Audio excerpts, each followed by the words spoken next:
June 19వ తేదీన తిరుమలలో స్వామివారిని మొత్తం 70,226 మంది భక్తులు దర్శనం చేసుకున్నారు.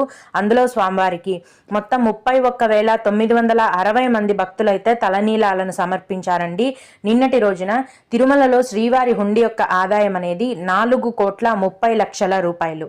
ఈ రోజు కూడా ఎటువంటి దర్శనం టికెట్లు లేకుండా నేరుగా భక్తులను ఫ్రీ దర్శనానికైతే అనుమతిస్తున్నారు.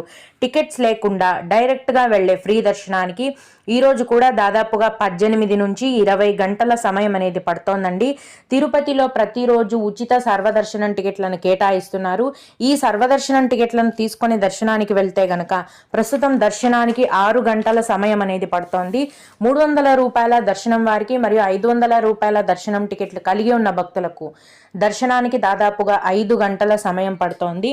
రోజులాగే యథావిధిగా ఈ రోజు కూడా చిన్న పిల్లల యొక్క సుపదం ఇన్ఫాంట్ దర్శనం కొనసాగుతోంది.